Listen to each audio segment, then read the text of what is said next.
Rachel était depuis longtemps habituée au fait qu'elle ne pouvait pas compter sur son mari et sa famille pour les questions domestiques.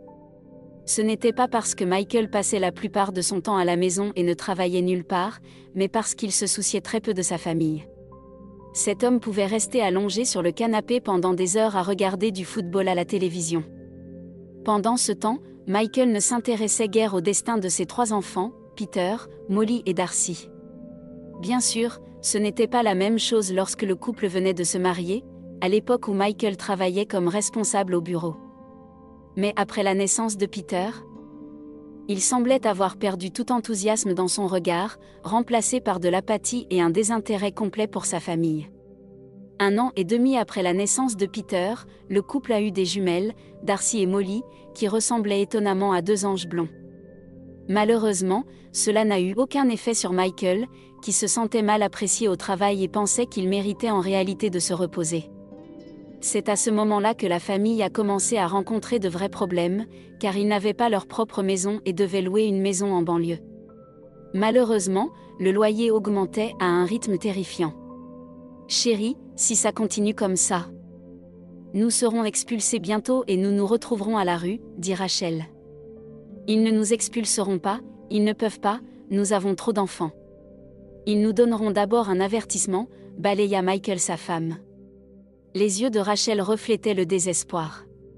Si son mari avait prêté plus d'attention, il saurait certainement qu'ils avaient déjà reçu le 3e avertissement, que le propriétaire prétendait être le dernier avant l'expulsion. Mais comment Rachel pourrait-elle faire comprendre à son mari qui ne se souciait que de son propre confort ? Et si Darcy et Molly ne comprenaient pas encore pleinement ce qui se passait, Peter, lui, avait déjà compris que la relation entre ses parents était très tendue. Le garçon ne connaissait pas les vraies raisons derrière les problèmes, mais il sentait que cela avait quelque chose à voir avec le comportement de son père. Rachel, déchirée entre sa famille et son travail, ne savait pas quoi prioriser. Avec 3 enfants, elle ne pouvait pas travailler à temps plein et devait se contenter d'un tiers de son salaire habituel. Bien sûr, ces problèmes n'étaient que de simples péchés perdus dans la mer de difficultés quotidiennes qui nécessitaient davantage d'injections financières. Tout en essayant d'encourager Michael à se comporter en adulte et en père responsable vis-à-vis de ses enfants, Rachel espérait qu'il finirait par se reprendre. Malheureusement, malgré tous ses efforts, rien ne changeait jamais, et puis, une nouvelle femme est apparue dans la vie de Michael, ce qui l'a encore plus perturbé. Il est difficile de dire ce qu'elle a vu en cet homme paresseux, mais le fait est que Michael a soudainement commencé à se soucier de son apparence et a passé beaucoup de temps en ville, prétendant chercher un emploi alors que la vérité était bien différente. En passant de plus en plus de temps avec sa nouvelle petite amie, Michael s'éloigna complètement de sa famille. Chaque fois qu'il rentrait à la maison en sentant le parfum d'une femme, Rachel pensait naïvement que c'était un accident et que son mari lui était toujours fidèle. Malheureusement, la réalité s'est avérée bien pire que ce que la jeune mère aurait pu imaginer. Je n'en peux plus, je le guide pour le loyer, trouve une solution, Michael, tu n'es plus un enfant. Il a annoncé qu'il partait et a commencé à faire ses valises. Rachel était tellement choquée par ce qu'elle avait entendu qu'elle a laissé tomber la tasse qu'elle tenait, qui s'est immédiatement brisée en 1000 morceaux. « Que veux-tu dire par partir ? Qu'en est-il de moi ? Et des enfants, lui demanda-t-elle. Et les enfants, au cas où tu l'aurais oublié, ce sont aussi les tiens. Ce n'est pas comme si tu ne pouvais pas t'en occuper, répondit-il d'un ton sans appel. Il était évident d'après le visage de Michael qu'il avait pris cette décision il y a longtemps, il attendait simplement l'occasion de le dire à voix haute. Il n'y a pas de mots pour décrire à quel point la jeune femme se sentait mal à ce moment-là. Rachel regarda par la fenêtre et suivit son mari des yeux, puis se mit à pleurer doucement. Peter s'approcha de sa mère, lui prit la main et dit « Ne pleure pas, maman, tout ira bien, papa reviendra, n'est-ce pas ?» La question de son fils resta sans réponse. Rachel essuya ses larmes avec un mouchoir et se dirigea vers la cuisine pour préparer le dîner. Contrairement à son mari, elle avait quelqu'un à prendre soin et donc elle n'avait pas le droit de s'effondrer. Malgré le fait que les revenus de la famille étaient extrêmement faibles, Rachel a réussi à économiser une petite somme d'argent qu'elle avait cachée de son mari dans une boîte de café vide. Bien sûr, ce n'était pas grand-chose, mais cela serait suffisant pour acheter une petite maison dans le village situé à environ 5 miles de la ville.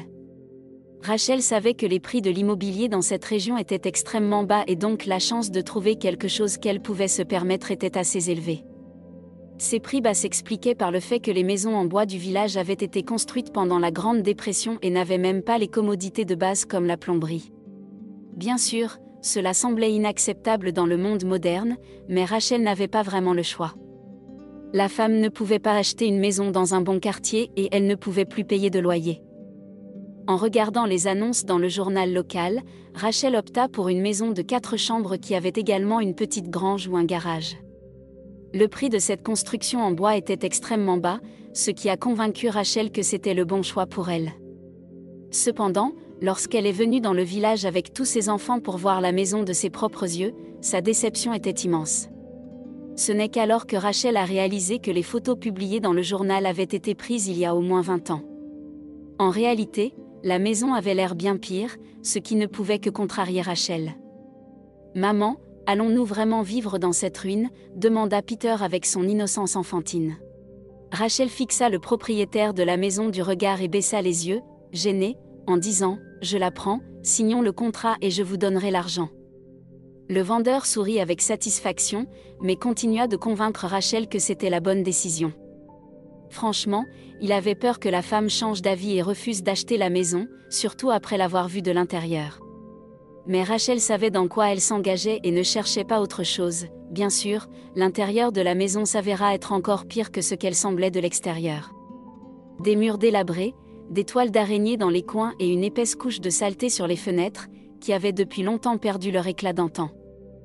L'état de la maison ne pouvait que déprimer sa nouvelle propriétaire, et même le petit Peter était si triste et perdu qu'il n'articulait pas un seul mot. Lorsque Rachel commença à nettoyer la maison, elle savait que cela allait être beaucoup de travail. C'était le projet le plus difficile qu'elle ait jamais entrepris dans sa vie. On aurait dit que les montagnes de déchets et toutes sortes de boîtes vides n'en finiraient jamais.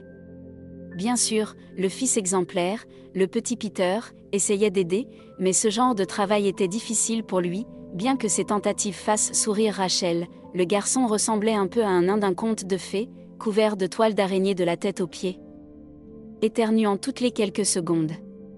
Il fallut à Rachel environ une semaine pour nettoyer la maison et la remettre en ordre.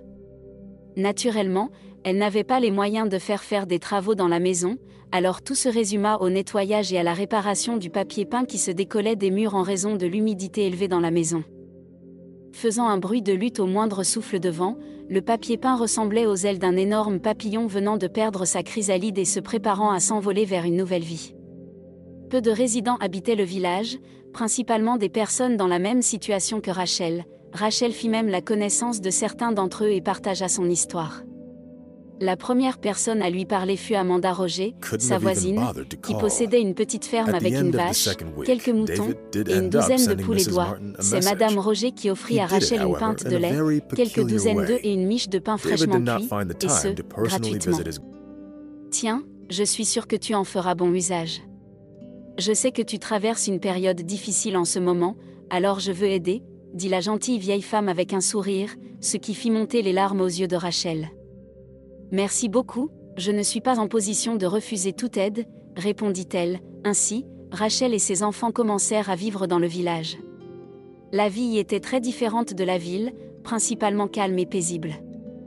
Étant donné qu'il était assez difficile de trouver un emploi dans la région, Rachel dut apprendre un nouveau métier. Elle décrocha un poste de dispatcher, traitant les demandes des clients d'une société de commerce. Bien sûr, cela ne rapportait pas beaucoup d'argent à la famille, mais cela suffisait à Rachel pour joindre les deux bouts. Le plus surprenant était que pendant tout ce temps, Michael n'avait même pas pris la peine d'appeler son ex-femme ou de parler aux enfants.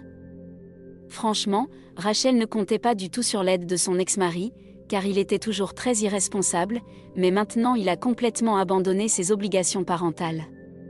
Malheureusement, les enfants ont eu du mal à s'habituer à leur nouvelle situation de vie, ils avaient l'impression que leur nouvelle maison sortait tout droit d'un conte comme Hansel et Gretel. Rachel elle-même semblait avoir accepté son sort et remerciait même le ciel d'avoir envoyé une voisine aussi géniale que Madame Roger. Pas un jour ne passait sans que la vieille femme compatissante ne vienne rendre visite à la famille, apportant toujours un panier en osier rempli de cadeaux de son petit jardin. Elle pouvait apporter quelques pommes, fraises ou framboises pour les enfants. Les enfants étaient toujours heureux de voir Madame Roger et couraient la rencontrer à chaque fois qu'elle passait. Peter était particulièrement heureux, car il aimait beaucoup les fruits et les baies.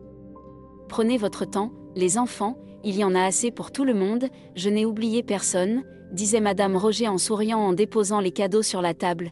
Il est difficile de dire comment la vie de Rachel aurait évolué si quelque chose ne s'était pas produit dans leur quartier, ce qui semblait n'avoir rien à voir avec elle au début. Ce matin-là, nuageux et pluvieux, Phil Brown était de très mauvaise humeur.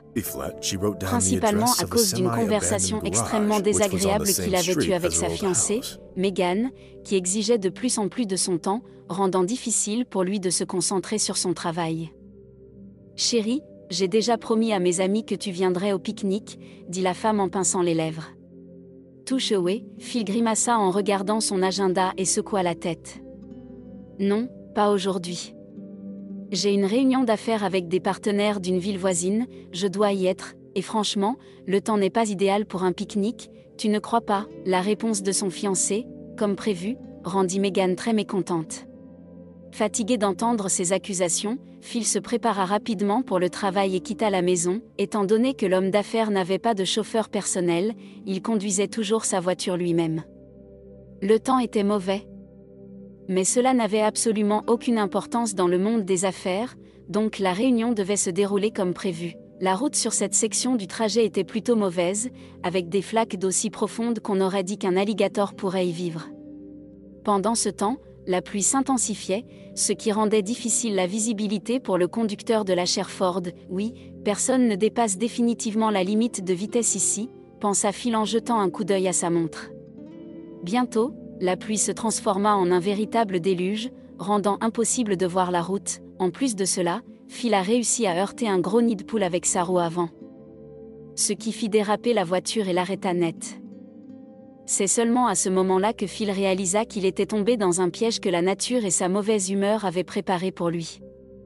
Plus il essayait de sortir du trou, plus il s'enfonçait dans la boue collante qui avait complètement coincé sa Ford. Il comprit qu'il ne pouvait rien faire seul et décida de chercher de l'aide dans une maison près de la route. Malgré ses millions en banque, il préférait toujours résoudre ses problèmes lui-même sans l'aide d'une armée d'assistants et de conseillers à sa disposition. En dépit de la proximité de la maison, Phil fut trempé jusqu'aux os et se sentit comme un poulet mouillé pris au piège dans un marais, après avoir frappé à la porte de la vieille maison. Le millionnaire s'attendait à voir quelqu'un, mais certainement pas un petit garçon dont les joues étaient richement couvertes de beurre de cacahuète.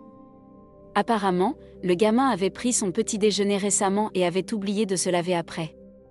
En voyant cet étranger, Peter sourit et cria fort « Maman, il y a un homme ici, il est tout sale et mouillé, il pourrait être sans abri.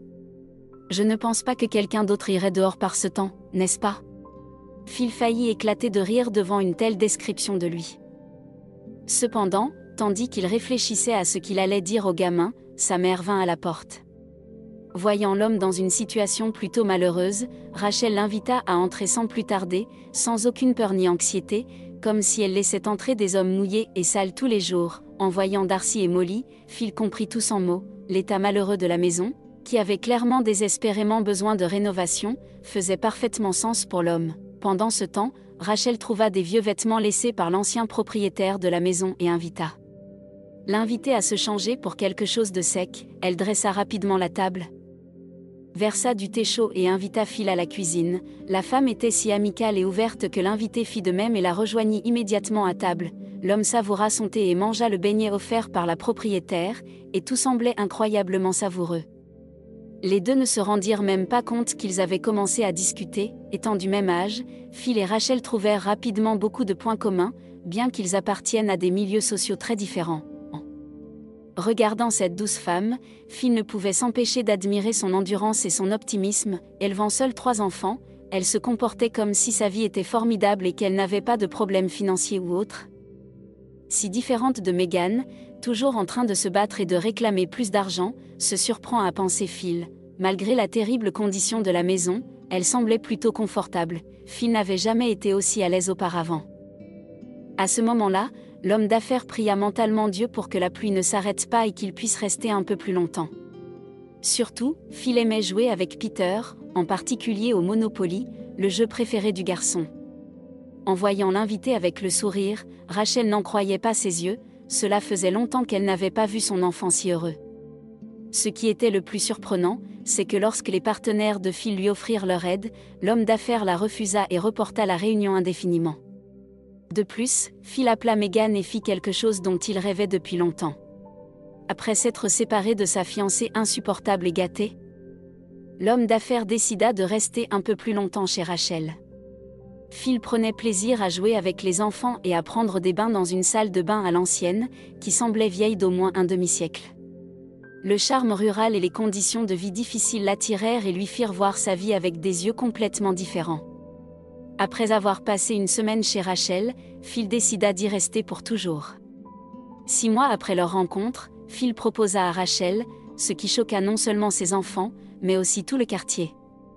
Certains habitants disaient même que c'était comme dans l'histoire de Cendrillon, mais la grande majorité était convaincue que Phil avait été envoyé chez Rachel par le ciel lui-même.